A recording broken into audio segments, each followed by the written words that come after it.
Hola, muy buenas tardes a todas y todos los que nos acompañan. A nombre del Colegio de Jalisco les damos la más cordial bienvenida a esta presentación del libro Diálogo entre las ciencias sociales y el derecho, aportes a los procesos de procuración e impartición de justicia. Y bueno, para mí es un gusto esta tarde presentarles este libro. Tengo muy buena compañía que ahora les voy a presentar al presidium. Pero realmente dar a conocer el contenido de este libro es muy importante para nosotras, las coordinadoras, puesto que esta es una obra colectiva que se realiza justo bajo la coordinación de la doctora Alejandra Marlene Gómez Barrera, la doctora Guadalupe Irene Juárez Ortiz, la doctora Mónica Adriana Luna Blanco y una servidora. Y bueno, en realidad es un trabajo que hemos venido desarrollando ya de algunos años. En un momento les voy a dar un poco más de contexto, pero bueno, en realidad a mí me gustaría primero presentar a quien me acompaña. Es un honor, un agrado contar con la maestra Fabiola Sevilla Hernández. Bienvenida y muchas gracias, maestra. También es un gusto tener de regreso a quien también ha sido esta su casa, el doctor César Augusto Mendoza Salazar. Bienvenido, doctor, y gracias. Quienes a través de su mirada nos van a presentar el contenido del libro. Y además, pues es un gusto también tener a mis colegas, las coordinadoras del libro que nos acompañan a distancia. Le doy la más cordial bienvenida a la doctora Irene Juárez, a la doctora Mónica Luna y esperemos que ya se conecte pronto la doctora Alejandra Gómez, así como a las y los autores del libro, que son la doctora María del Carmen Montenegro, la doctora Javiera Donoso, el maestro Yuri Escalante, que ya también lo vi por ahí conectado, la doctora Anaid Sierra y el maestro Héctor Ortiz, quienes también nos estarán acompañando vía Zoom.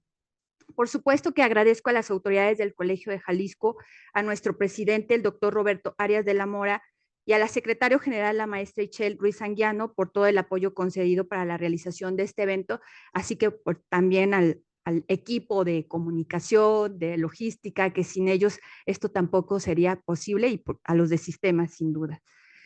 Mi agradecimiento especial es para quienes nos acompañan de manera presencial, ¿no? Por supuesto, saludo con gusto a mis estudiantes que están acá, a, también a mis colegas que se han tomado esta tarde para estar aquí. Gracias, colegas, por tomarse esta tarde. A Lula también, que está allá en el fondo, y que a quienes nos van a seguir a través del canal de YouTube del Colegio de Jalisco, donde los invitamos a dejarnos sus comentarios ahí en el chat, que más tarde podemos retomar. Como les mencionaba, el libro es resultado de la coordinación del trabajo de autores y autoras con amplias trayectorias profesionales y también de investigación académica. Pero aquí me gustaría resaltar que sobre todo de una experiencia de participación en peritajes socioculturales, en la defensa y activismo de los derechos humanos, en litigios estratégicos y también en atención integral a víctimas de distintas disciplinas como la psicología, la antropología y por supuesto el derecho, que es con el que vamos a dialogar.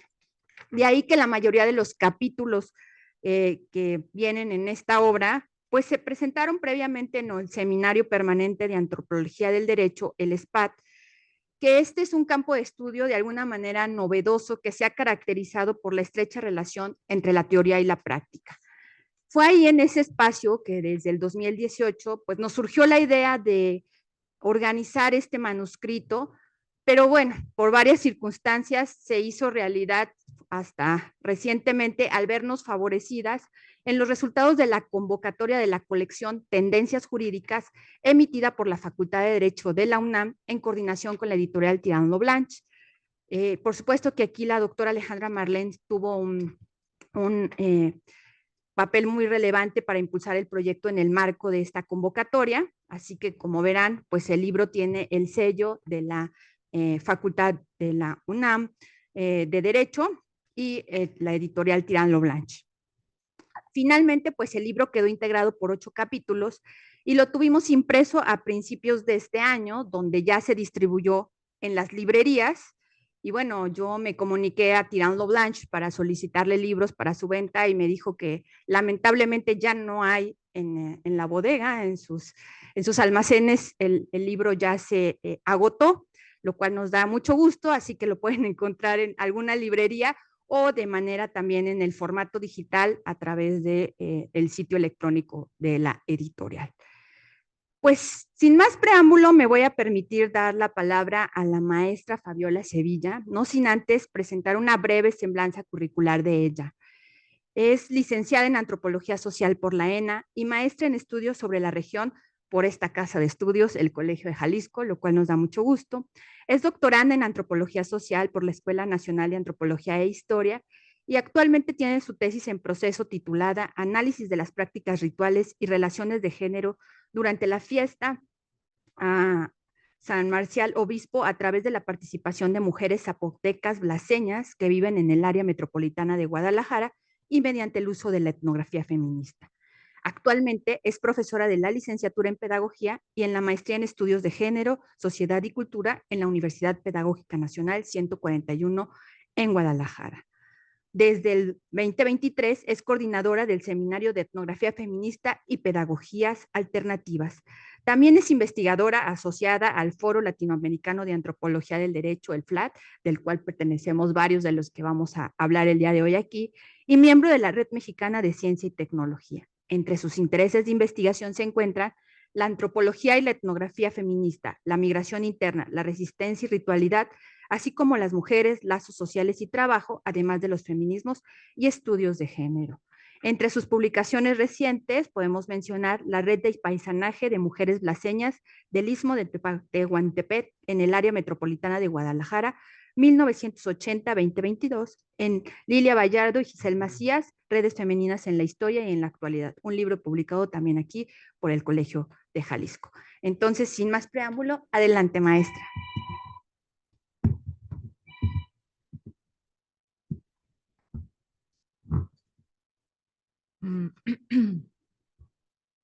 Gracias, doctora Jacqueline Garza Plasencia, por la lectura de mi semblanza y también por la invitación a comentar este importante libro titulado Diálogos entre las Ciencias Sociales y el Derecho. Aportes a los procesos de procuración e impartición de justicia, editado por la Facultad de Derecho de la Universidad Autónoma de México en el 2023. Agradezco al Colegio de Jalisco por impulsar espacios para la divulgación científica de las ciencias sociales. Bienvenidos, bienvenidas, bienvenides a todos los presentes en la modalidad virtual y presencial, así como los colegas y amigos del Seminario Permanente de Antropología del Derecho. Es muy grato compartir este espacio con el doctor César Augusto Mendoza, quien tendrá su punto de vista desde su expertise para el intercambio de ideas entre los escenarios de lo social y los procesos de la procuración e impartición de la justicia en México. También quiero destacar y reconocer el importante trabajo que realizaron las coordinadoras de este libro, Alejandra Marlene Gómez Barrera, Guadalupe Irene Juárez Ortiz, Jacqueline Garza Plasencia y Mónica Adriana Luna Blanco, así como a cada uno de los investigadores que compilan este libro en el que nos presentan de manera profunda y contundente las experiencias de trabajo de campo desde diferentes disciplinas de las ciencias sociales y que se unen para dialogar desde sus preocupaciones, propuestas de análisis y procesos epistemológicos en vinculación con los diferentes relieves de la eficacia en la aplicación de justicia. El libro que hoy nos reúne a reflexionar sobre las instituciones y la transformación de las instituciones de justicia en México se titula, como ya mencioné, Diálogos entre las Ciencias Sociales y el Derecho, aportes a los procesos de procuración e impartición de justicia, coordinado por Alejandra Marlene Gómez Barrera, Guadalupe Juárez, Jacqueline Garza y Mónica Adriana Luna Blanco. Antes de iniciar con esta breve reseña, es importante mencionar que la lectura de un libro en su conjunto tiene diferentes momentos, como el de entender las propuestas individuales y en conjunto de los autores. Pero también es necesario decir que hay reflexiones a priori, que son las expectativas para encontrar respuestas a las violencias que radican de manera continua en México, así como las reflexiones posteriores de los aspectos que han encarnado y situado en cada uno de los casos aquí presentados. Por lo tanto, tener este libro en mis manos, leer y releer, me ha llevado por distintos caminos, espacios, casos en los que he identificado algunos miedos que conducen a reaccionar también desde la rabia y entender las resistencias. Pues este es un libro que devela problemáticas como el delito de la violencia de género, que se relaciona con los feminicidios, desapariciones, brechas de desigualdad en diferentes lugares del país, de diversidad de edades, sujetos, actores y que se ponen al centro de dichos casos. quienes son los que realmente están encarnando los conflictos sociopolíticos y judiciales. No obstante, esto no debe pasar desapercibido por la sociedad en su conjunto, pues debemos tener estrategias para buscar la justicia y erradicar las violencias. Este texto presenta una propuesta de trabajo en el proceso de transformación de lo que antes eran las garantías individuales y que ahora se transforma en derechos humanos, y que no es un simple cambio de términos, sino una concepción epistemológica. Lo anterior implica develar las fisuras e interconexiones de aspectos como la importancia de material probatorio y la integración de medios de prueba para su preparación, desahogo y valoración como uno de los pilares del sistema de impartición de justicia. Es importante resaltar que esta es una obra colectiva producto de las reflexiones de los trabajos que la mayoría de los autores compartieron en el Seminario Permanente de Antropología del Derecho entre los años 2018 y 2020, momento en que también se vivía el contexto de pandemia por COVID-19.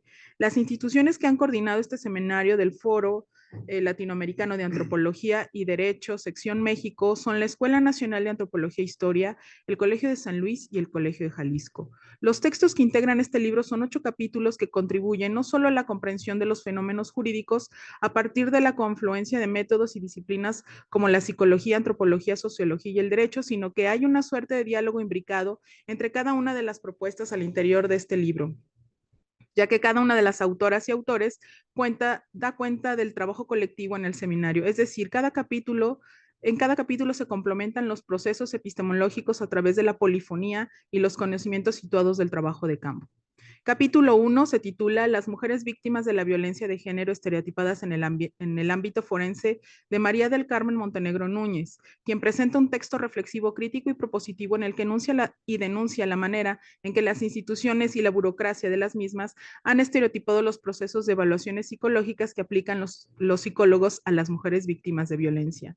Nos da a conocer de manera exhaustiva los principios de las evaluaciones psicológicas a través de diferentes procesos en los que se puede evidenciar las fricciones y tensiones entre las víctimas de violencia por género, los procedimientos narrativos de estados psicológicos y los protocolos legales y administrativos, que la mayoría de las veces no encaja con aspectos de la realidad social, en tanto que el tema de la violencia hacia las mujeres y el tratamiento que hay que dar en dichos objetos a derecho.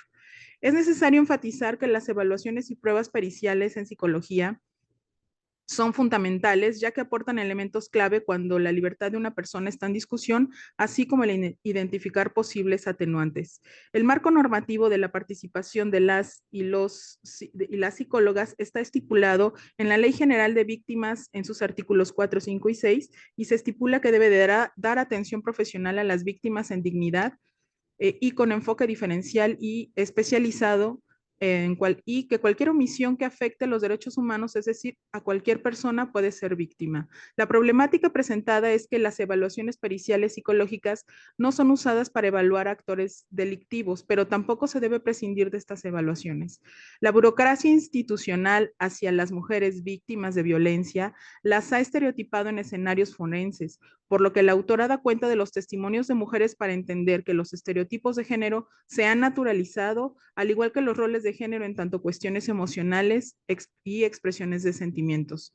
La autora deja en claro las estructuras de opresión en los diferentes casos de las víctimas de violencia y también de las que no son diagnosticadas y atendidas como víctimas derivadas de las prácticas burocráticas que estereotipan y estigmatizan a las mujeres desde protocolos de atención, las instituciones y los especialistas.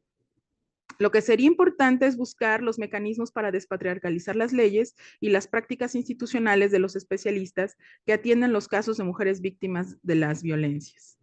Capítulo 2. La búsqueda y construcción de justicia para los familiares de personas desaparecidas, una revisión antropológica de la autoría de Jacqueline Garza Plasencia. La autora inicia su texto con una cita de Rosario Ibarra de la Piedra, que es muy potente y que da estructura a lo que nos presenta en su capítulo. Cito: lamento no haber podido vencer a los 3 jinetes del apocalipsis: la impunidad, la corrupción y la simulación.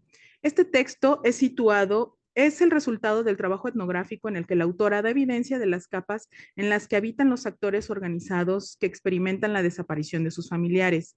Divide su texto en 5 apartados que nos van guiando desde lo teórico el marco jurídico, propuestas conceptuales, hasta problematizar los casos que dan cuenta de la organización de los familiares de personas desaparecidas que han experimentado diferentes procesos, desde estar a la espera de una solución a sus problemas para convertirse en activistas, buscadores, investigadores, voceros de su situación de vulnerabilidad y defensores de los derechos humanos, hasta proponer que estos actores conforman una comunidad emocional en tanto las experiencias de dolor, rabia e injusticia que comparten en la resistencia. Garza Plasencia hace hincapié, y cito, en la importancia del trabajo de campo como un método eficaz para obtener información y comprender los modos de vida y funcionamiento de la vida y organización social, lo cual puede lograrse con la observación in situ. A partir del trabajo de campo de la autora, se problematiza el papel de los familiares que encarnan la desaparición de una persona, da cuenta de una comunidad emocional como resultado de lo que viven en vinculación con la impunidad y la corrupción en las instituciones públicas. Analiza a profundidad la categoría de víctima y cómo ésta se ubica en la esfera de la justicia o de la política y desde luego cómo adquiere diferentes significados. Por lo que la autora hace una distinción de los casos sobre familiares que no desean ser nombrados como víctimas para ser revictimizados. En este sentido, los familiares se han convertido en un activista, lo que surge por sentimiento de agravio o de la experiencia de la injusticia. Y deriva en el concepto de comunidad emocional que es propuesto por Miriam Jimeno, en el que plantea que el lenguaje emocional que es compartido públicamente posibilita la configuración de comunidades morales sustentadas por la ética del reconocimiento, la cual alimenta la acción política. Es así que Garza Plasencia enfatiza que el lenguaje emocional no solo sirve para expresar el infortunio de las personas, sino también envuelve juicios morales sobre el mundo y crea versiones de la realidad social e identificaciones entre personas diversas. Capítulo 3. Antropología visual para el análisis de contexto en la desaparición de mujeres adolescentes y niñas en el Estado de México, de la autoría de Javiera Janina Donoso Jiménez. Presenta un texto propositivo para el análisis del paisaje forense en tanto los espacios de hallazgos o indicios donde se ha violentado a las mujeres y niñas en el Estado de México.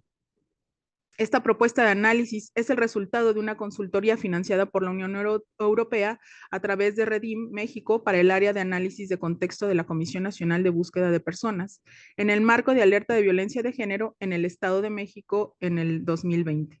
La autora hace énfasis en la violencia generalizada que se vive a nivel nacional y que el grupo más vulnerable son las mujeres, las adolescentes, las niñas y los niños.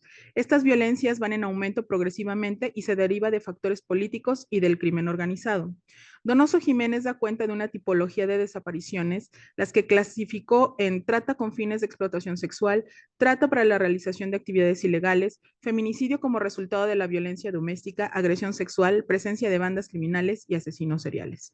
La autora hace cruces de datos entre estadísticas de información geográfica, económica y social para posteriormente llevar a cabo trabajo de campo en los municipios identificados y declarados con alerta de género por desaparición de mujeres, adolescentes, niñas y niños, y que es donde se centra en el análisis de contexto de territorio desde la perspectiva de la antropología visual.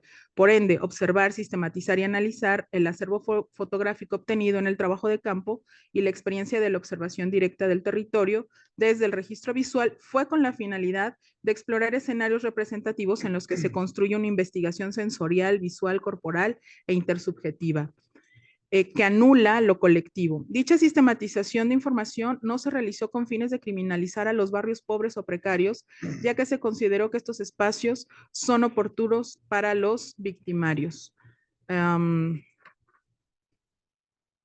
Sí, porque la autora identificó que eran espacios urbanizados, superpoblados, con nula o escasa planificación urbana, suburbios con traza urbana homogénea, con sobrepoblación y espacios con contextos de basura, casas abandonadas y las características de ausencia de lazos sociales o vínculos afectivos entre los vecinos. Capítulo 4, retos y límites de la etnografía en peritajes antropológicos en un caso de violencia feminicidia y feminicidios en Chiapas, México, escrito por Mónica Adriana Luna Blanco. El objetivo de este capítulo se centra en la necesidad de enfatizar en la procuración de justicia en los casos de muertes violentas a través del peritaje antropológico. La autora inicia su capítulo con la descripción de un suceso violento acontecido en Chiapas, del cual se debe realizar una investigación pericial antropológica. La problematización de este capítulo se da a partir de cuestionar cómo captar violencias feminicidas, para lo cual la autora realiza paso por paso cómo fue que llevó a cabo el peritaje en cuestión. Cabe señalar que el peritaje del que se refiere Luna Blanco se realiza desde la perspectiva de género, ya que el proceso de procuración de justicia en casos de muertes violentas de niñas y mujeres es indispensable que todas las instancias actúen bajo protocolos con perspectiva de género, desde el primer respondiente, que es el policía, hasta los ministerios públicos y jueces que reciben y juzgan las pruebas, aportaciones por la defensa de los acusados y la Fiscalía Pública. Actualmente en nuestro país hay una alta demanda de peritajes con perspectiva de género por el incremento de feminicidios. Esta es una problemática desafortunada. Sin embargo, es importante destacar que en tanto Procuración de Justicia ya se están tomando en cuenta este tipo de peritajes. El reto es saber cómo analizar los peritajes desde la perspectiva de género. Por ende, este capítulo es de mucha utilidad para quienes han realizado o pretenden llevar a cabo peritajes antropológicos con perspectiva de género, pues la autora Mónica Luna va guiando de manera meticulosa el proceso del peritaje que realizó, evidenciando todos los inconvenientes que implica argumentar una o varias razones de género presentes y ausentes del delito. La labor de estas periciales se centra en revisar y explicar caso por caso el contexto de los hechos y las manifestaciones de las violencias presentes antes, durante y post-mortem. Los retos de este proceso es colocar en diálogo las categorías analíticas con las categorías jurídicas presentes en leyes, identificar conductas de misoginia, crear puentes entre la institución antropológica y la teoría del caso del Ministerio Público, y ubicar agujeros negros, como ella los denomina, los cuales son parte de una labor etnográfica intuitiva en la que se buscan respuestas que a veces no son posibles obtener. Capítulo 5, relación o emancipación del etnoperitaje, la prueba antropológica puesta a prueba, por Yuri Escalante Betancourt. Este es un texto analítico que dialoga teórica y epistemológicamente sobre las tensiones entre la regulación y la emancipación. Una tensión entre producir un peritaje apegado a la norma y la doxa jurídica, y otro peritaje intentando emanciparse de las reglas y protocolos del derecho positivo. En este sentido, es muy relevante también pensar los peritajes antropológicos desde la reflexividad y la subjetividad, ya que desde las lógicas jurídicas se han puesto en debate el juxtapositivismo, juxnaturalismo y el realismo jurídico, y se dan bajo una lógica de fundamentos, de ponderación para encontrar marcos de referencia que le den significado y sustento y valor contextual. En los peritajes se presentan fenómenos sociales que desde el derecho se deben sensibilizar ante las problemáticas con la finalidad de que estas leyes se regulen y corrijan, ya que las instituciones no han previsto todos los fenómenos sociales. Por lo tanto, el planteamiento central de este capítulo es argumentar que los vínculos de los sujetos y los pueblos con entidades luminosas, como lo menciona el autor, luminosas o sagradas, no son ficciones en sentido fantástico o imaginario, sino fenómenos deontológicos de un mundo basado en reciprocidades con lo sagrado, que le impone obligaciones e interdicciones. Capítulo 6, participación jurídica del equipo técnico en justicia para adolescentes, por Alejandra Marlene Gómez Barrera. En este capítulo, la autora da un contexto sobre el sistema legal de justicia penal para adolescentes en un sistema especializado que reconoce las características diferentes que tienen las personas adolescentes en relación con los adultos. Desde 2016, en la Ley Nacional de Sistema Integral de Justicia Penal para Adolescentes, se regula el proceso que sigue a las personas mayores de 12 años y menos de 18 años de edad que cometen delito. Gómez Barrera da cuenta del sistema penal especializado que investiga la responsabilidad de la persona adolescente por la comisión de un delito respecto a sus derechos humanos procesuales, así como propone una serie de principios especiales como autonomía progresiva, flexibilidad y protección integral, entre otros. Capítulo 7, el silencio como castigo, dimensión ritual y eficacia simbólica del proceso penal oral que involucra personas indígenas en Oaxaca, escrito por Anaid Sierra Fajardo, cuyo material etnográfico es parte de su investigación doctoral en antropología del CIESAS. Sierra Fajardo analiza la reforma penal que fue impulsada por la sociedad civil y que no tomó en cuenta los derechos indígenas ni sus justicias comunitarias, por lo que el papel que cumple la oralidad penal en la reconfiguración de la relación del Estado con los pueblos indígenas ha generado una constante tensión. Derivado de esto, la autora presenta herramientas teórico-metodológicas para la discusión en torno a la eficacia simbólica del proceso penal oral que involucra a personas indígenas en Oaxaca. Capítulo 8. Una ventana al mundo judicial, usos antropológicos de videograbaciones de audiencias, por Irene Juárez Ortiz y Héctor Ortiz Elizondo. La autora plantea que en el 2008 cambió el sistema de Justicia Penal mexicano y este consiste en el tipo acusatorio adversarial que incluye el modelo de juicios orales. En un primer apartado se examina la presencia y límites de las tecnologías de información y comunicación, TICs, en el campo judicial y se analiza el potencial uso de las videograbaciones de audiencias judiciales como fuente de datos etnográficos, como herramienta de investigación para la antropología del derecho. En una segunda sección, los autores discuten la pertinencia de considerar las videograbaciones judiciales para etnografías de audiencias, estas como una descripción densa, análisis situacional, observación participante, etc. Los expedientes escritos como las videograbaciones son filtrados por medios de mecanismos de transformación al lenguaje y a la lógica judicial que aplican los operadores del sistema a lo dicho por los actores sociales. Para entender las etnografías de audiencia judiciales se propone una tipología de filtrajes judiciales que transmutan los conflictos sociales en litigios. Estos impactan en la participación de los actores involucrados en el proceso y la obstaculización de su acceso a la justicia. Las contribuciones de las videograbaciones judiciales tienen la finalidad de contribuir a detectar, cuestionar y superar la mayor cantidad de obstáculos que actores sociales enfrentan para acceder a la justicia. Y bueno, para ir cerrando, pues la espacialidad de este libro se construye de una manera desde la cuestión geográfica, pero también desde los aspectos de las problematizaciones sociales. Esto es a través también de espacios geográficos como la Ciudad de México, Jalisco, Chiapas y Oaxaca. Da cuenta de la importancia de realizar trabajo de campo desde las ciencias sociales para no solo conceptualizar a la sociedad, sino problematizar las diferentes realidades. En este texto, cada capítulo analiza los marcos jurídicos en los que sustenta su investigación con la finalidad de que los procesos de procuración e impartición de justicia realicen cambios. Este libro dialoga con y desde diferentes campos institucionales, leyes, sujetos, actores y principalmente da cuenta de las fisuras que hay entre la eficacia del derecho y las realidades de los diferentes contextos en los que habitan las violencias. Desde el feminismo también se dialoga constantemente y se ha propuesto diferentes protocolos y leyes para exigir una impartición de justicia ante feminicidios y desapariciones.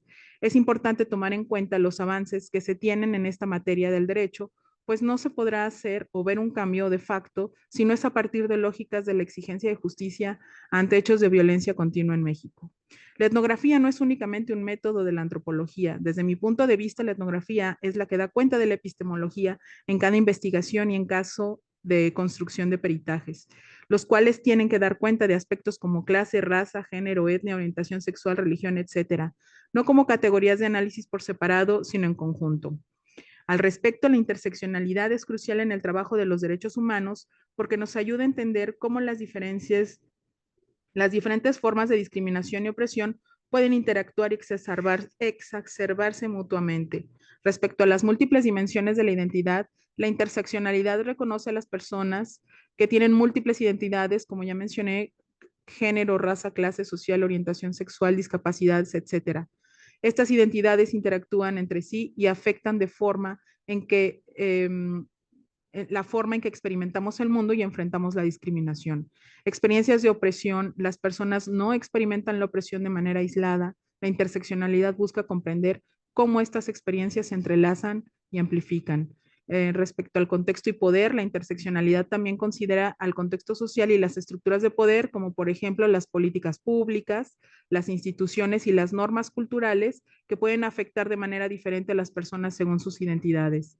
Lucha por la justicia. La interseccionalidad no solo es un marco analítico, sino también una herramienta para la acción. Busca abordar las desigualdades y promover la inclusión y la equidad. Finalmente, sugiero que este libro se mire también como una apuesta pedagógica para diferentes actores e instituciones en los que se puede desarrollar talleres en diferentes lugares con fines de seguir construyendo trabajo etnográfico para dar cuenta de otras colectividades en busca de la justicia.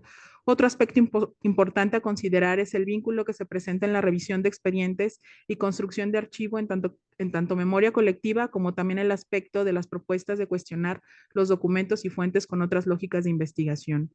Leer cada uno de los capítulos fue para mí conocer un poco más de ustedes, investigadores, desde diferentes narrativas y compromisos con la sociedad. De igual forma, es importante el intercambio de experiencias con otros actores involucrados en la procuración de justicia y unir esfuerzos y avances en este tema que nos reúne aquí y ahora.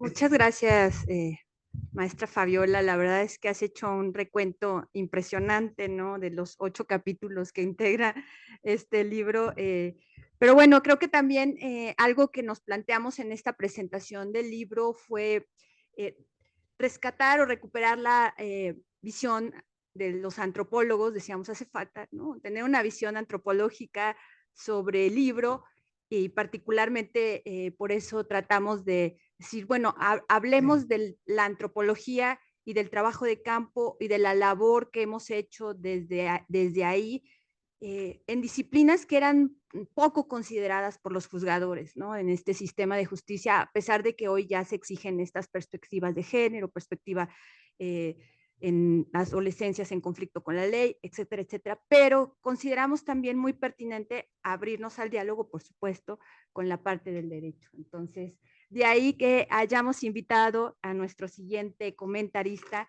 el doctor César Augusto Mendoza Salazar, a quien me voy a permitir presentar muy brevemente. Él es licenciado especialista en Derecho Constitucional, maestro y doctor en Derecho por la Universidad Nacional Autónoma de México, la UNAM, especialista en amparo y garantías constitucionales y candidato a doctor en Ciencias Penales por el Instituto Nacional de Ciencias Penales en INACIPE. Es tutor académico, director de tesis y jurado de exámenes de grado en la UNAM, profesor de posgrado también y jurado en el INACIPE, así como en otras instituciones educativas públicas y privadas, dependencias de gobierno federal, el Poder Judicial y los órganos constitucionales autónomos, procuradurías y tribunales estatales. Es capacitador certificado en el nuevo sistema de justicia penal por la Secretaría Técnica del Consejo de Coordinación para la Implementación del Sistema de Justicia Penal de la Secretaría de Gobernación y capacitador certificado sobre la reforma judicial en América Latina y Estados Unidos, expedido en Washington, D.C. y avalado por el Centro de Estudios de Justicia de las Américas con sede en Santiago de Chile. Fue investigador invitado en el Instituto Nacional de Ciencias Penales, ¿no? En la entonces Procuraduría General de la República, desarrollando la línea de investigación Acceso a la Justicia del 2013 al 2017. También perteneció al Sistema Nacional de Investigadores del 2014 al 2016 y fue catedrático del Consejo Nacional de Ciencia y Tecnología del 2017 al 2019. Actualmente es juez del Sistema de Procesal Penal Acusatorio del Poder Judicial de la Ciudad de México y ha impartido conferencias, participado en congresos y encuentros internacionales y entre sus publicaciones más destacadas se encuentran Reflexiones sobre la eliminación del arraigo, Seguridad Pública y Justicia Penal en Jalisco y zonas metropolitanas, el acceso a la justicia constitucional desde el control de la convencionalidad y el principio de definitividad del amparo administrativo. Pues adelante, doctor Mendoza. Un gusto escucharte. Gracias. Muchas gracias, mi muy estimada doctora Jacqueline.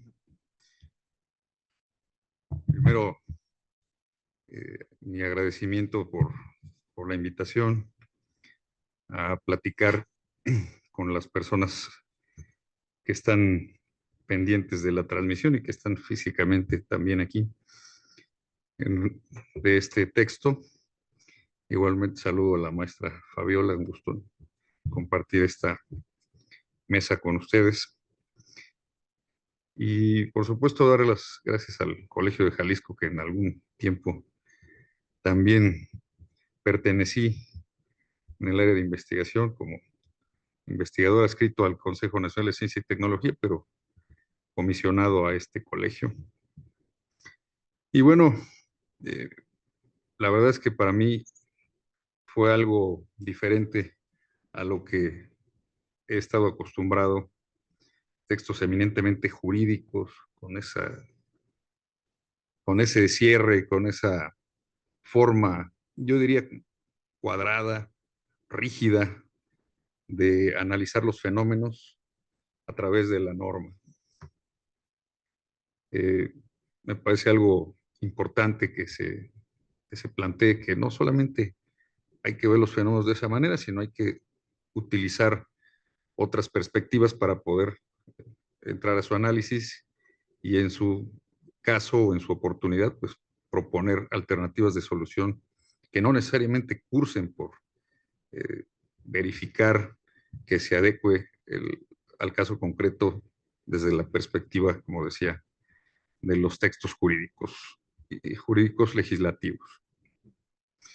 De igual manera, pues también agradezco esta oportunidad porque pues quienes se encargaron de editar esta obra, me refiero a la parte de su confección, pues fue la Facultad de Derecho de la Universidad Nacional Autónoma de México, donde soy tutor académico y además soy profesor, por cierto, de Derecho Procesal Penal, y que además la editorial Tirán Lo Blanche también pone su sello y su distribución, pues hace un conjunto que yo lo veo exitoso, y por ello felicito a la doctora Jacqueline, así como a las coordinadoras Alejandra Marlén Gómez Barrera, Guadalupe Irene Juárez Ortiz y Mónica Adriana Luna Blanco.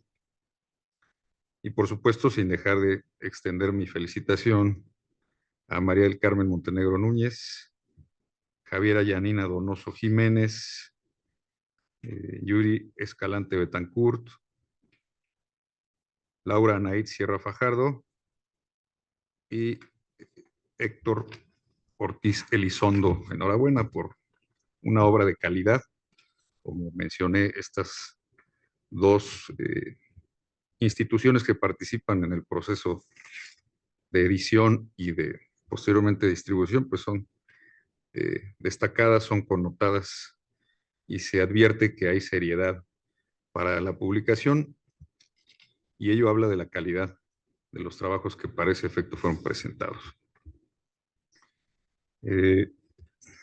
Bueno, en relación con el contenido de los textos, pues ya me dieron poca oportunidad de hacer la reseña porque la maestra lo hizo de una forma muy puntual, y ciertamente lo que a mí me gustaría primero sería pues invitarlos a reflexionar, no solamente al auditorio, sino a las autoras, autores y las coordinadoras, eh, sobre algunos vocablos y algunas precisiones, algunas aseveraciones que se realizan en el texto y que desde mi punto de vista podrían requerir alguna precisión o en su caso algún diálogo para ver si es un punto de partida epistemológicamente correcto. Y empezaría con lo siguiente. Se habla en el texto, desde su título, de los diálogos entre las ciencias sociales y el derecho.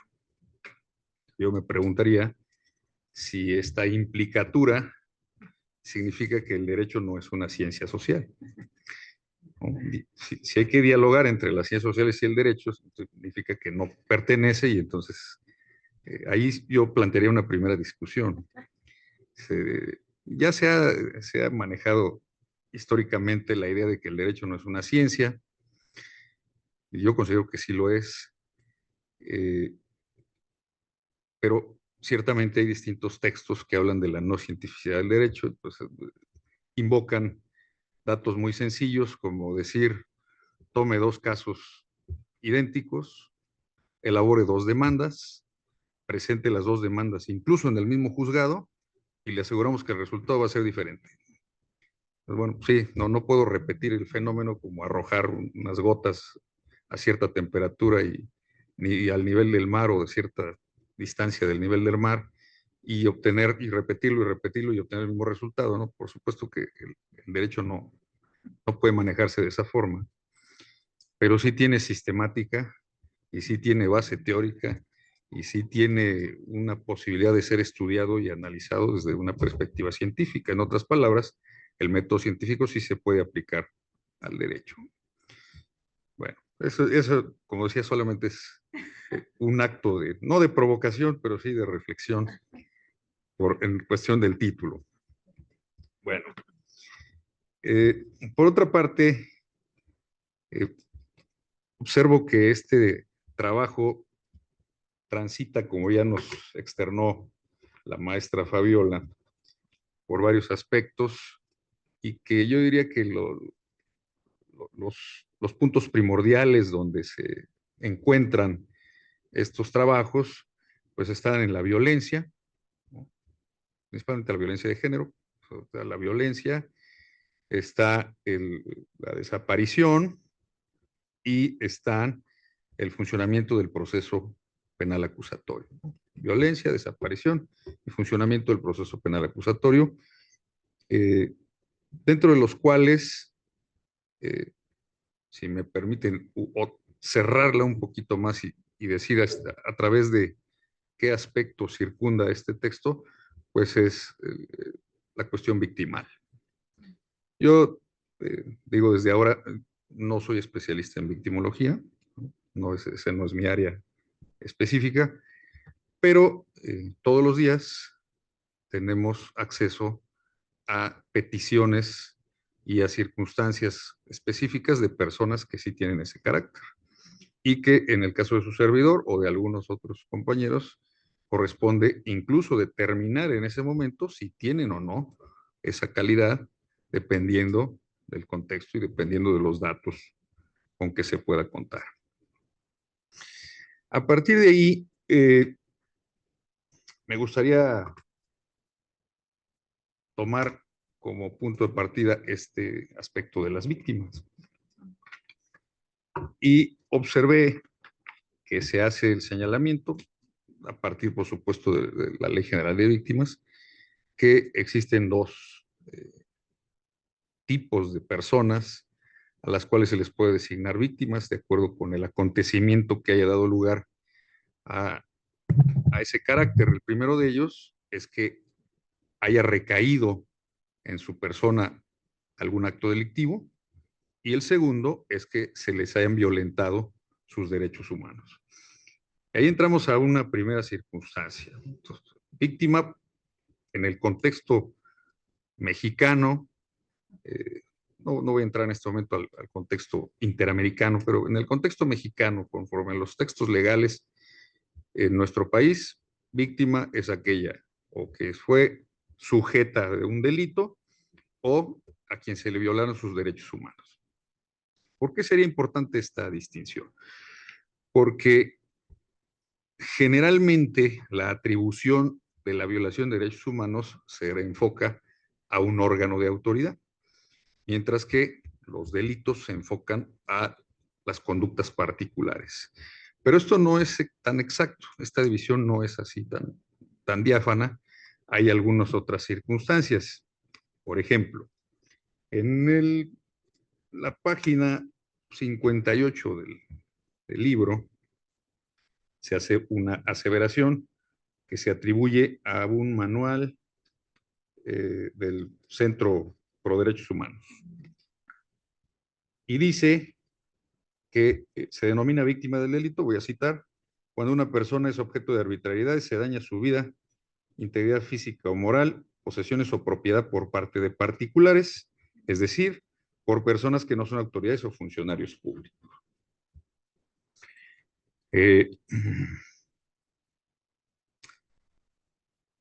Pensemos en una circunstancia fáctica donde una persona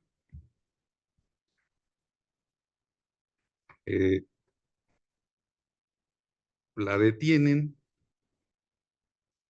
y en lugar de llevarla ante la gente del Ministerio Público de manera inmediata, la llevan a otro lado, a un cuartel, a las afueras de la ciudad, a un lugar despoblado, y sobre esa persona se realizan golpes, amenazas, le extraen su billetera, le quitan su teléfono celular, y después de 3 horas o 4, ahora sí lo presentan a la agencia del Ministerio Público.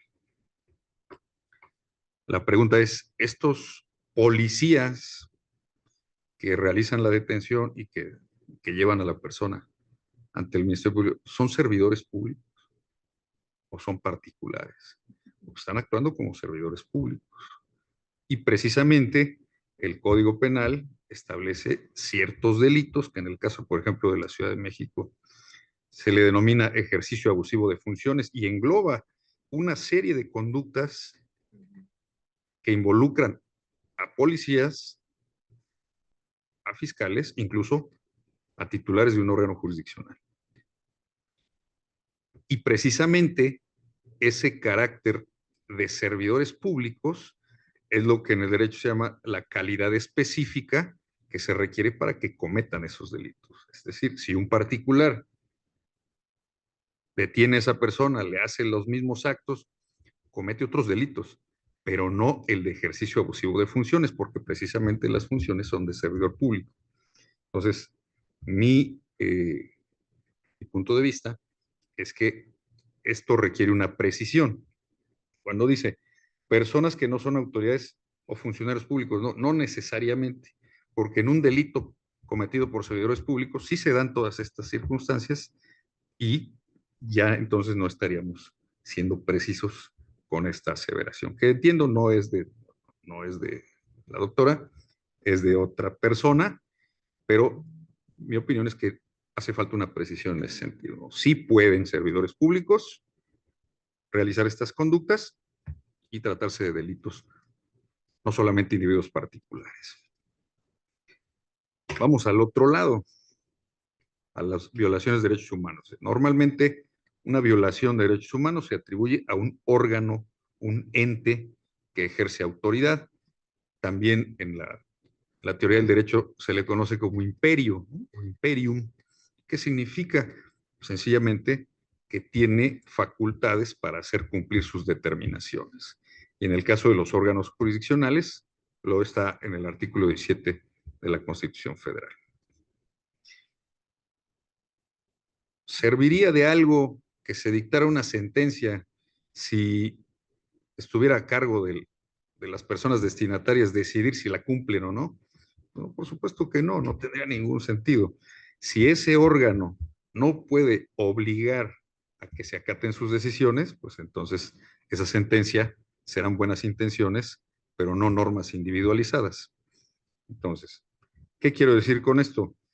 Estas violaciones de derechos humanos que generalmente surgen de órganos o entes públicos, también se ha discutido si puede haber una violación de derechos humanos entre particulares que no necesariamente constituya un delito.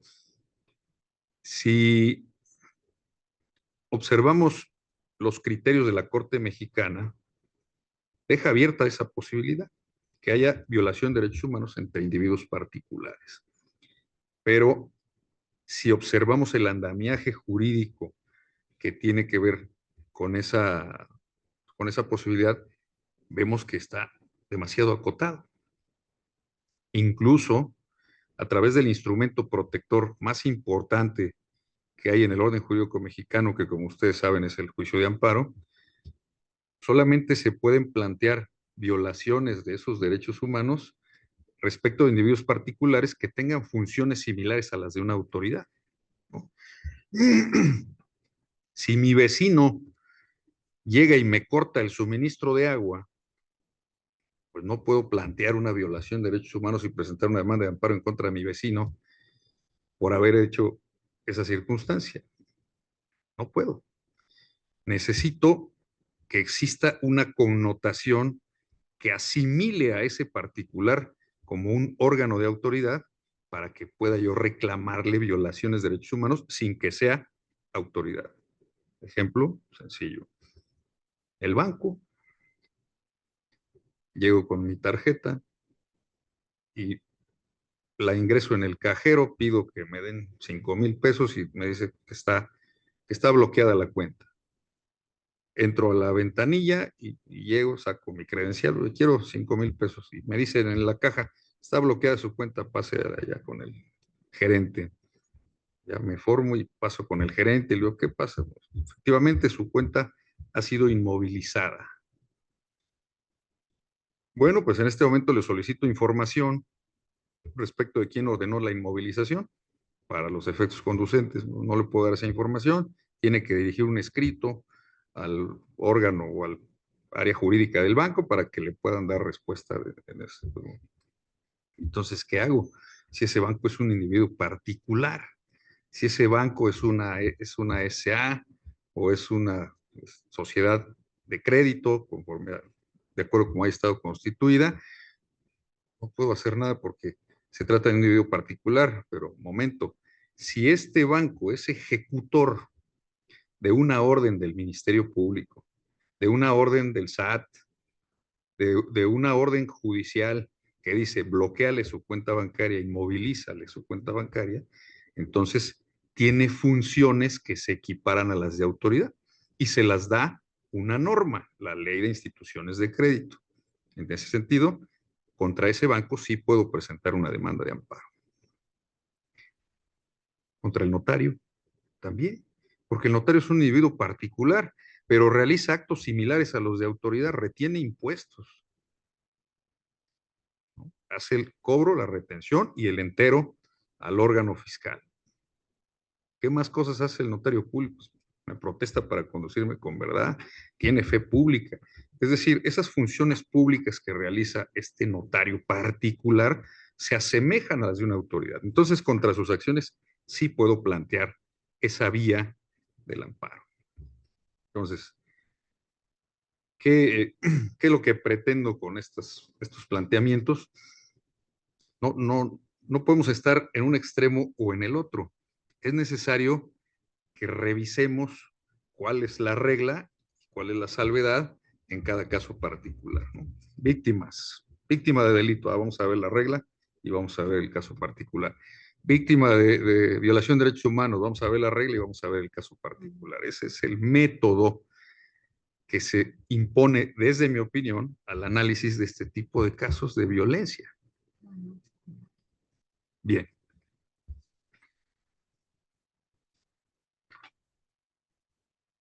Por otra parte, seguí observando que se habla del sistema acusatorio y ciertamente se hacen críticas al sistema. Nosotros somos de los primeros críticos del sistema. Lo que sí puedo decir es que tiene un funcionamiento que seguramente no es el que todos deseamos, pero en mi opinión, por lo menos en parte, sí alcanza al acceso a la justicia. ¿Cuál es digamos, los aspectos o las figuras principales a través de las cuales transita el sistema acusatorio? Pues es sencillo. Transparencia, porque las audiencias son públicas. Transparencia, porque las audiencias son videograbadas.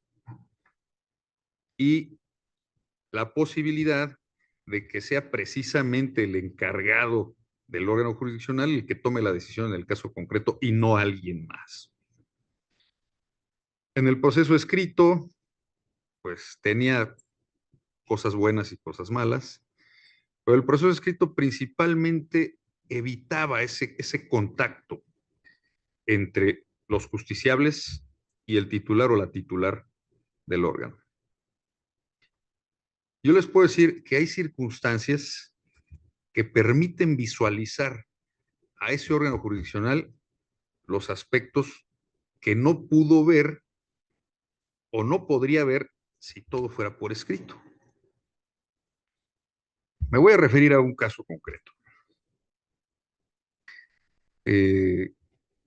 Evidentemente entiendo que no es necesario que hablemos sobre el significado de la perspectiva de género, porque todos aquí tienen esa visión, pero voy a hacer un caso concreto de lo más breve posible. Llega una persona detenida, un varón, por violencia familiar.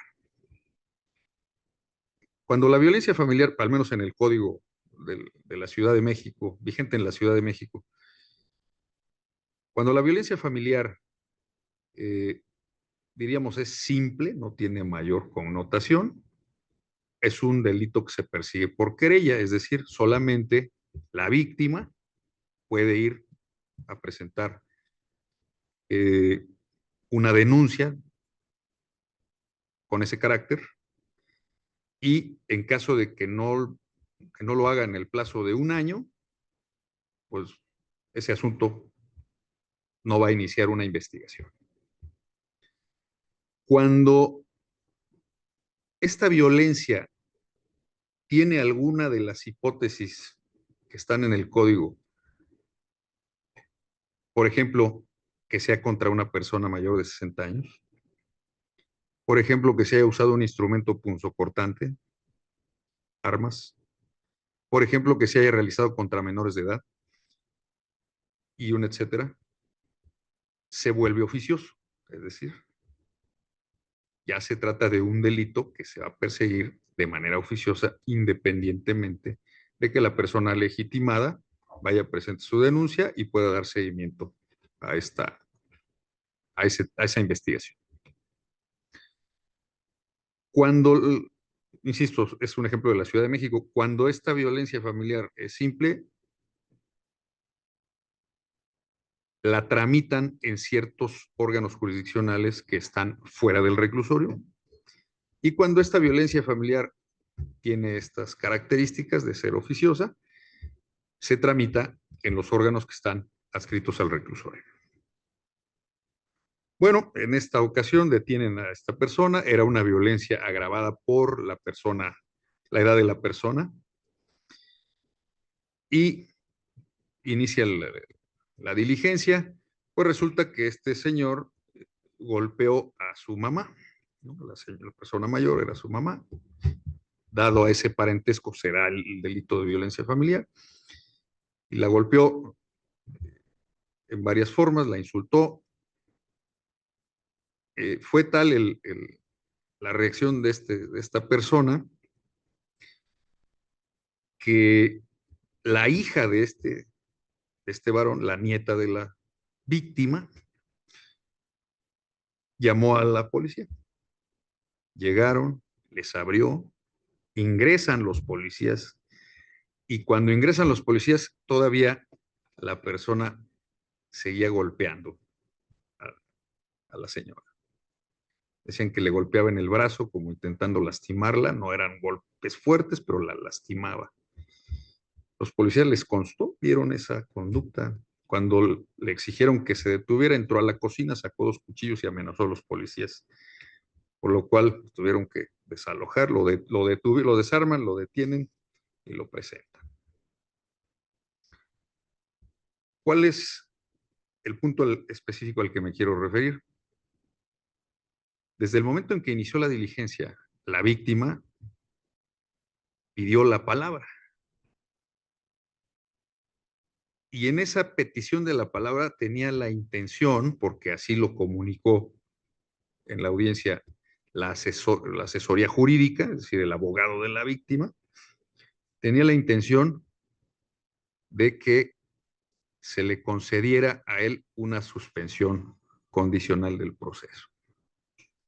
Quería otorgarle el perdón, pero como era un delito oficioso, porque era una persona mayor de 60 años, no podía otorgar el perdón. Solamente puede haber perdón en delitos de querella. Como este era un delito oficioso, no podía haber perdón. Entonces no se puede.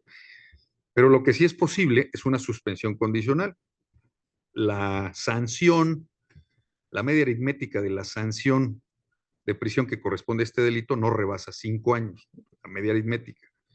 Y por lo tanto, reparando el daño, puede pedir una suspensión condicional. Si la víctima en ese momento dice, me doy por satisfecha de mi reparación, pues se acabó el asunto y se va en suspensión condicional, es decir, recupera su libertad en ese momento. Yo observé esta circunstancia y dije, bueno, primero necesitamos saber cómo estuvo el hecho y ya después escuchamos a la víctima.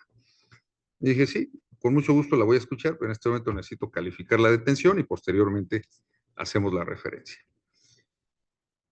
Me dieron el hecho, la detención era completamente legal, una flagrancia clara, y entramos al tema de la imputación, le imputan el hecho, dice que le quedó claro, se reservó su derecho a declarar y pasamos a la vinculación a proceso, lo cual se realizó, vinculado a proceso, es decir, formalizada la investigación en contra de esa persona.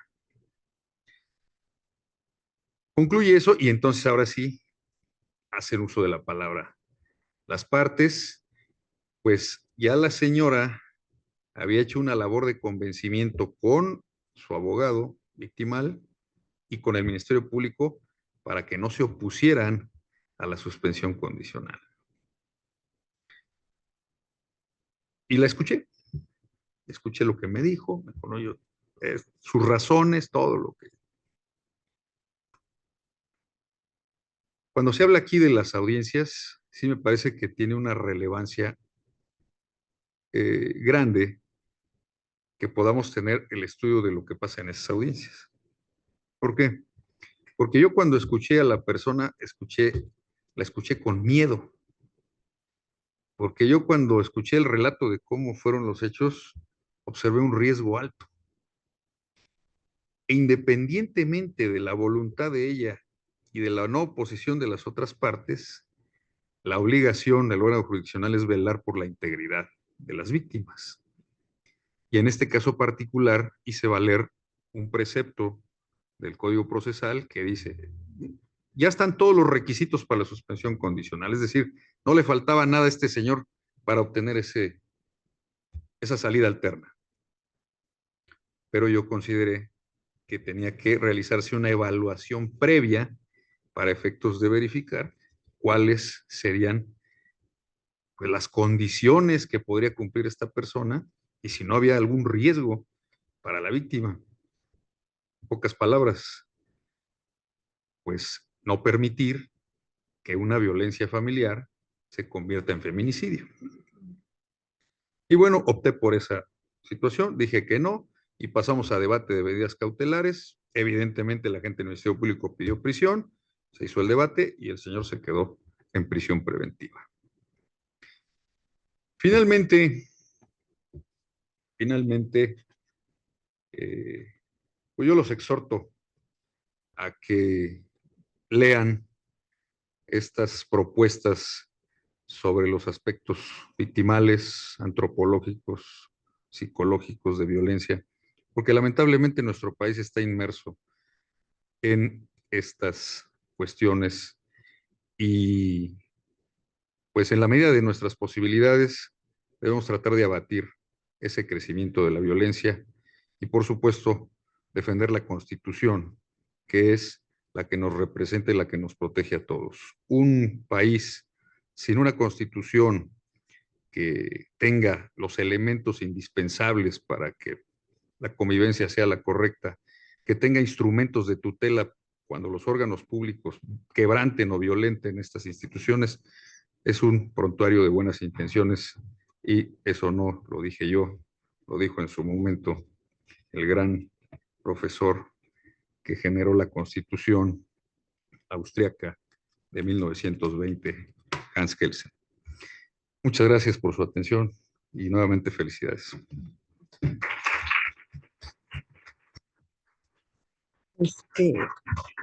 Agradecemos al doctor Mendoza, la verdad, sus provocaciones. Evidentemente, este es un libro que pone al centro los problemas sociojurídicos y de ahí que hayamos un poco puesto énfasis en el derecho, no porque no sea una ciencia social, sino justamente porque también el libro representa una, pues si me permites ponerlo de esa manera, una provocación para pensar justo en los fenómenos jurídicos desde una perspectiva distinta, desde a partir de otras ciencias como lo son la psicología, el trabajo social, la antropología, y justo era lo que una de nuestras intenciones ha sido esa, ¿no? Intentar dialogar desde otras perspectivas y justo tratar de cambiar pues estos paradigmas tan establecidos entre la norma. Pero quizás mis colegas tengan a lo mejor algún otro comentario que hacer al respecto. Y para eso quiero abrir el micrófono a tanto a las coordinadoras como a los autores del libro, si quieren, y las autoras, por supuesto. No sé si alguno de los que nos está acompañando de manera virtual quiere tomar la palabra. Entonces vamos a dejarles unos minutos para que se puedan conectar. Irene, Héctor. Hola, buenas tardes a todos y todas. Muchas gracias, Jackie, por organizar esta presentación del libro. Muchas gracias a Lai, el comentarista, la maestra Fabiola Sevilla y el doctor César Augusto Mendoza. Ha sido muy enriquecedor escuchar sus comentarios, su lectura atenta al texto y que nos compartan, claro, su experiencia en torno al derecho. Y bueno, yo quisiera solo destacar que justo uno de los principales retos que como expertos y expertas de otras disciplinas sociales tenemos es entablar el diálogo en el mundo en el mundo del derecho, con sus especialistas. Sin duda, pues tenemos perspectivas distintas, ¿no? Y estamos como en el mejor en el mejor sentido de comprender y de aprender de sus áreas de experiencia, de su campo, pero también de compartir nuestras perspectivas que son y que no podrían ser de otra manera distintas, ¿no? En mi caso, como antropóloga especialista en el derecho, eh, pues ha sido un caminar que he podido compartir con otros colegas y que ha sido muy enriquecedor justamente por este diálogo. Y en este sentido yo quisiera aprovechar el espacio para agradecer y también saludar al Colegio de Jalisco y al Colegio de San Luis, a la Escuela Nacional de Antropología e Historia y al CIESAS, quienes son instituciones con las que actualmente estamos coordinando el Seminario Permanente de Antropología del Derecho, en el caso particular del Colegio de Jalisco y el Colegio de San Luis desde hace ya varios años, y ha sido un espacio justamente poder escuchar distintas voces y perspectivas respecto a puntos de vista y áreas de experiencia, pero sobre todo de escuchar pues experiencias desde lo que nosotros conocemos como el trabajo de campo y también desde la práctica, ¿no? Es decir, y es algo que me gustaría destacar del libro, este libro, sus textos están construidos sí desde la teoría, pero también desde la práctica, en la práctica de cada uno y cada una de las autoras en sus áreas de expertise. Entonces creo que eso también nos permite tener pues esta otra riqueza, ¿no? Es decir, poder, o ese es el sentido del libro, aportar algunos elementos más allá de la teoría o del dogma y colocar algunos reflexiones sobre justamente lo que vemos en la práctica cotidiana, por ejemplo, cuando estamos observando quienes nos dedicamos a la etnografía, por ejemplo, de las burocracias penales, cómo se aplica la norma, ¿no? Que más allá de lo que puede señalar sabia y eruditamente, pues un texto jurídico, cómo las distintas interpretaciones de sus especialistas a partir de, pues, sus años de experiencia, muchas veces cuestiones de perspectiva de género, de su propio género, incluso hasta de su zona geográfica o de su trayectoria de vida, pues puede ser darle cierto matiz a las, digamos, interpretaciones que se pueden dar. Y claro, en todo momento, pues cómo está el factor humano ahí involucrado.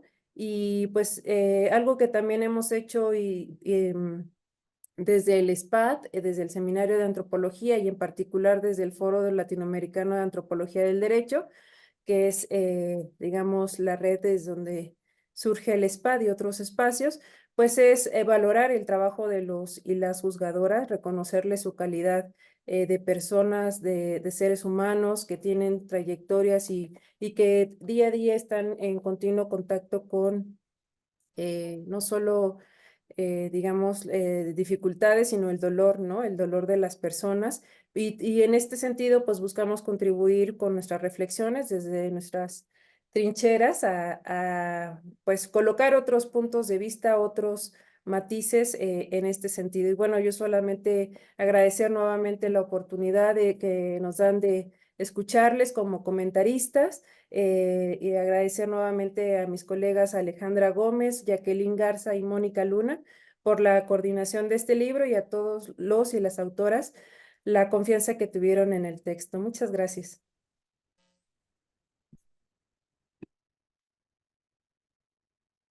Muchas gracias, Irene Juárez, por tu valioso comentario. Sin duda, justo, ¿no? Creo que este es el camino que hemos seguido desde la antropología del derecho, eh, tratar de comprender este tipo de fenómenos jurídicos desde el trabajo de campo. Y sobre todo, pues, centrando la perspectiva en los actores, ¿no? Y en sus particulares puntos de vista sobre algunas ideas de la norma, la justicia, la legalidad, etcétera, etcétera. No sé si por ahí esté alguno otro de las autoras o los autores que quisiera hacer algún comentario. Por ahí. Está Héctor. Héctor, adelante Héctor, y Yuri también quieren hablar. No sé quién. Yuri, te escuchamos si quieres y luego le damos la palabra a Héctor. Adelante, Yuri.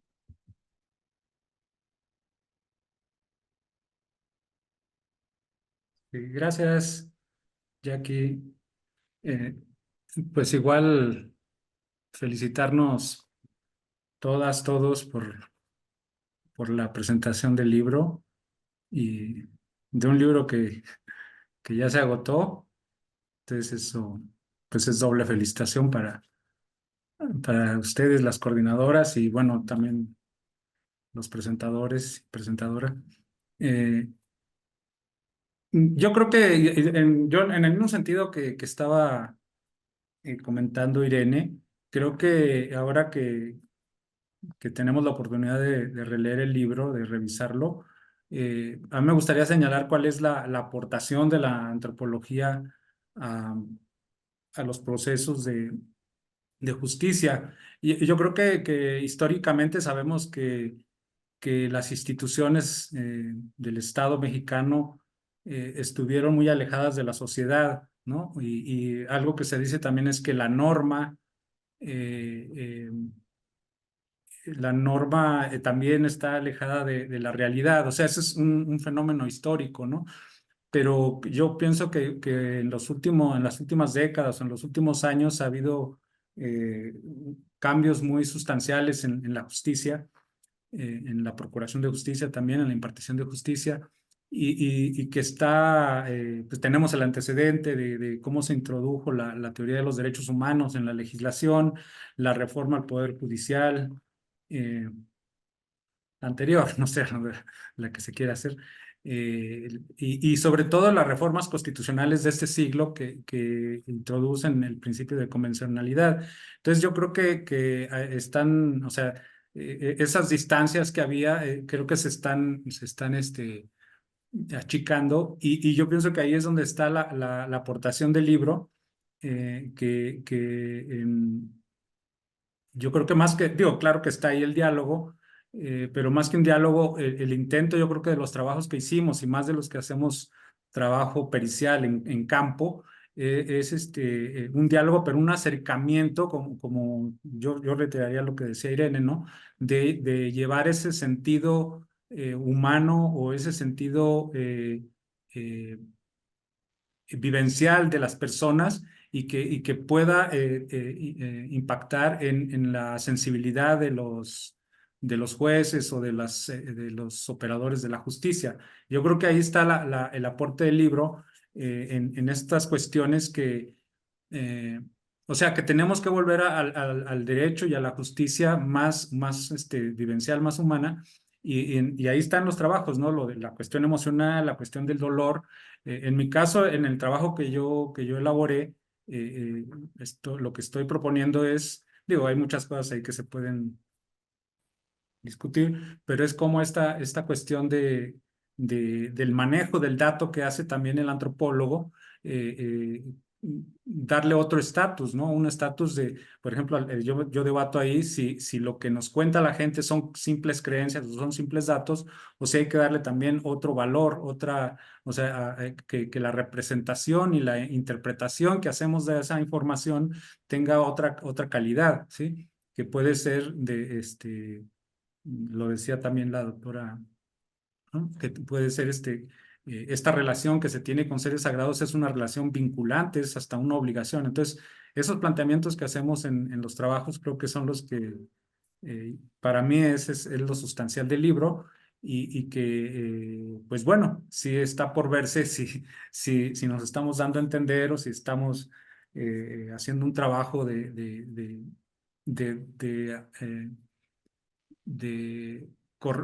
más bien de corregir estas distancias que existían entre norma y realidad, de institución y sociedad, ¿no? Yo creo que pues los trabajos ahí leyéndolos se ve como sí es vital, ¿no? Que a través de estos protocolos y normas que se están aprobando, se puede hacer una justicia que sea más sensible, ¿no? O sea, porque eh, la norma no es una letra. Yo siempre he sostenido eso, la norma pues es una visión del mundo que tenemos que hacerla funcionar, ¿no? Entonces, pues yo ahí le dejaría. Y pues nuevamente, gracias a todos los participantes por estar en este evento.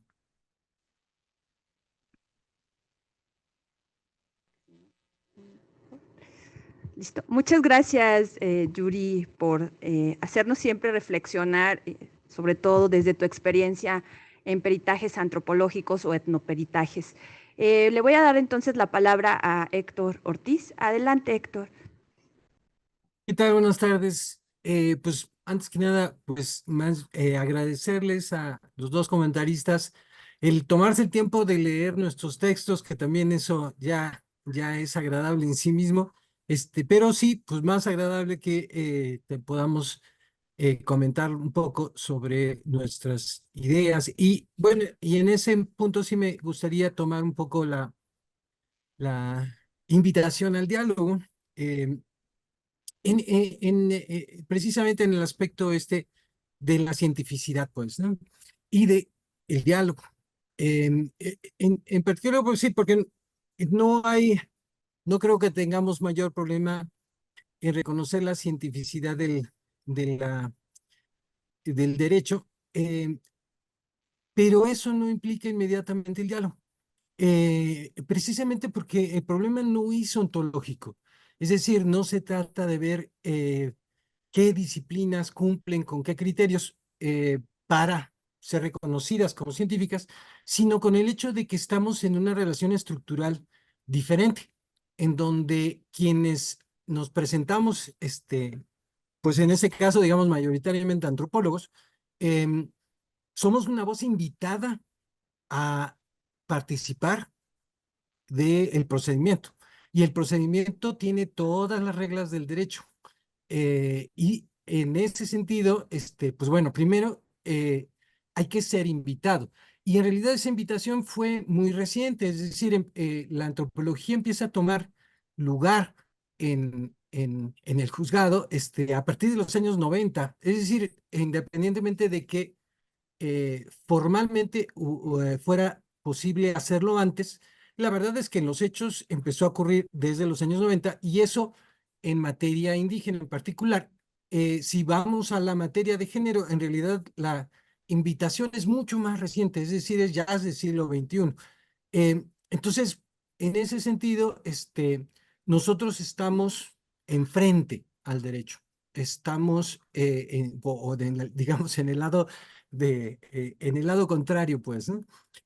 Porque estamos tratando de hacer ver una forma de analizar la realidad, una forma de abordar la realidad que, bueno, pues sí, precisamente de manera dialógica es alternativa a la que puede estar teniendo el derecho frente a cuestiones como eso, pues como el género o como la interculturalidad, en fin.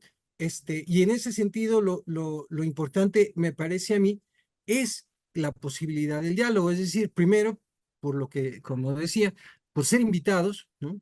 Y segundo, por ser escuchados, pues, ¿no? Porque, pues sí, nosotros queremos tener una voz, este, y, y, y, y esa voz tiene que ver con la interpretación de los hechos y la interpretación, en todo caso, de los actos humanos, que es lo que me parece a mí está en el fondo de eso que hace el derecho, pues, ¿no? Entonces, pues bueno, sí, eh, podemos dialogarlo, pues, de alguna forma de ciencia a ciencia, pero dentro de la estructura del derecho. Y nosotros jugamos el papel que nos dejan jugar, pues, ¿no? Entonces, queremos hacerlo y queremos hacerlo bien también, ¿no? Sería cuánto, ¿no? Bueno, sí, nada más un puntito ahí, también con respecto al problema de la publicidad. El artículo nuestro de Irene y mío pues sí, apunta a que lo público, otra vez, no está solamente en el hecho de que se pueda entrar a observar, digamos, un juzgado, sino que esas grabaciones, pues estén al alcance de, al menos, de los investigadores, que es nuestra petición concreta, digamos, porque sí, pareciera como que se graban, pero en realidad sí, todo está, el uso de estos materiales, pues no parece tan público como el hecho de que se graben, pues, ¿no? Entonces, sí, ahí es entre petición y pregunta, pues, ¿no? Es decir, ¿cómo hace un investigador para poder acceder a estos materiales, pues, ¿no? Gracias. Jackie, Bueno, solamente, pues perdón. muchísimas gracias. Me parece que Irene quería hacer alguna otra observación. Sí, gracias. Solo comentar que la doctora Mónica Ahora te abren el micrófono.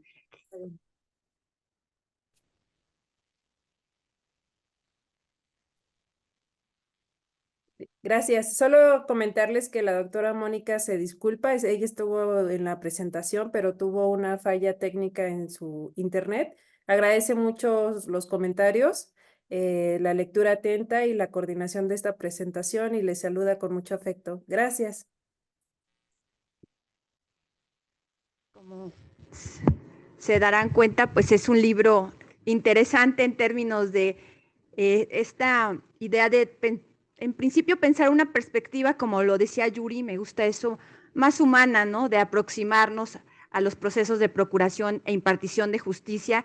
Creo que es un reto también para nosotros y especialmente para estos investigadores que han venido realizando peritajes antropológicos o peritajes socioculturales, como bien lo decía Héctor, ¿no? Que hemos sido invitados de alguna manera a este sistema, pero que a veces todavía pues sigue siendo un reto de alguna forma que hacernos comprender, ¿no? Ante los operadores del sistema de justicia, incluso no solamente de como el trabajo que han hecho los antropólogos, sino incluso los psicólogos o los que realizan trabajo social.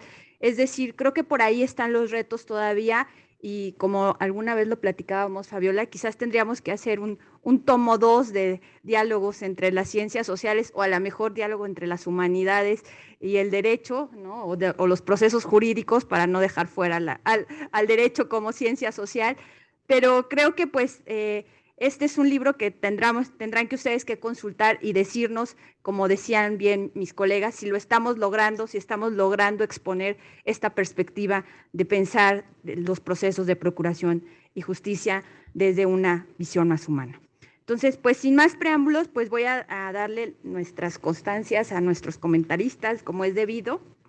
El Colegio de Jalisco otorga la presente constancia a la maestra Fabiola Sevilla Hernández por su participación como comentarista en la presentación del libro Diálogo entre las ciencias sociales y el derecho, aportes a los procesos de procuración e impartición de justicia, coordinado, bueno, por las 4 coordinadoras que ya se mencionaron el día de hoy, y lo firma, por supuesto, nuestras autoridades, el presidente, el doctor Roberto Arias de la Mora, y la secretaria general, la maestra Ichel Nacduc Ruiz Anguiano. Muchas gracias, maestra, por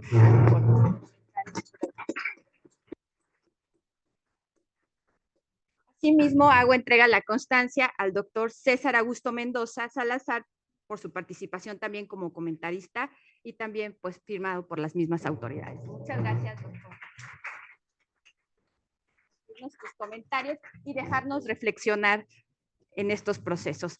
Pues no me resta más que agradecerles a todos y a todas que nos hayan acompañado esta tarde, especialmente a estas horas, se les agradece muchísimo, sabemos que ya todos por ahí andan cansados, pero pues ahora invitarlos al brindis y también pues a que compren el libro en el formato digital. Todavía quedan algunos ejemplares en algunas librerías, sin embargo, bueno, pues el libro ya está agotado en las almacenes de Tirán Lo Blanche, lo cual nos da mucho gusto que haya tenido este recibimiento, pero bueno, lo pueden comprar en el sitio electrónico y si no, pues también hay un ejemplar aquí en la librería del colegio, en la biblioteca del Colegio de Jalisco, donde también ustedes pueden acudir a verlo. Entonces, pues vamos al brindis y ahí seguimos dialogando, ¿les parece? Muchas gracias y gracias a mis colegas que nos acompañaron de manera virtual. Muchas gracias, colegas. Hasta luego, nos vemos pronto.